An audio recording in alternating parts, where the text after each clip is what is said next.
Take one. Now, is it me, or does it seem like everybody is just willing to sell their soul for a reality show? Even if that price of fame was the same as what it would cost to be involuntarily renamed as a slave, they probably wouldn't give a damn as long as they got paid, right? See, I'm guessing it's because I'm refusing to be such a statistic to ignorance.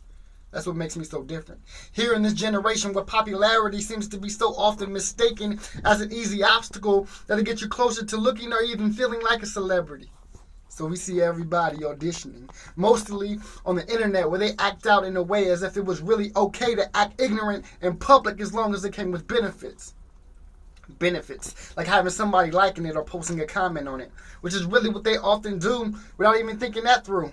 Just because it seems to be a whole lot easier to encourage ignorance as long as it sits at a distance. What I mean by distance is that distance that sits between you and your computer while you watch these ignorant ass videos on the internet, or that distance that sits between you and the radio when they play that ignorant ass music and you stuck listening to it, or that distance that sits between you and television as you sit there consuming all that poison that they feed you and then go out here to mimic everything that you see but acting so damn crazy because you know your audience is going to like it. It's kind of like us and the way we look at violence. Because, see, we glorify violence just by calling it entertainment. Just to turn around and have the audacity to call it a tragedy when it happens to somebody in your family. Now it really doesn't make sense, does it? For the most part, it just creates hypocrites. Because you can sit here and act like you're not a part of it. But the fact still remains you play such the biggest part in it. Just by knowing about it and then not doing anything to attempt to change it makes you a statistic to this ignorance. Personally, I'm sick of it. I'm sick of us allowing the entertainment industry to be able to raise 97% of our kids.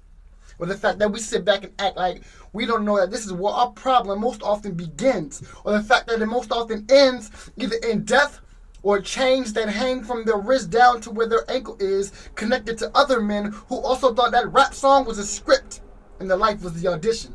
Seriously though, are y'all really listening to what these rappers nowadays are spitting? Like, are y'all paying attention to what these film directors are filming? But how can y'all not see that it's destroying the minds of most of our children? But yeah, y'all have the nerve to listen to society every time they tell you what's wrong to discipline your own kids. They don't want that. You know why they don't want that? Because then they'll be out of commission. See, they want that position to kill your child and put him in prison because that's how they make a living. It's about $1 and it's always been. Since back when they were slaves, they still look at us as slaves now. They just changed the name of it to minimum wage or a statistic to ignorance. Y'all just gotta listen. They say give them a little money and some attention and they'll show you just how ignorant they can really get. Just look at these reality shows. You gotta make a difference. Feel me? DNATIONS, the Deaf Poet. Holla at me.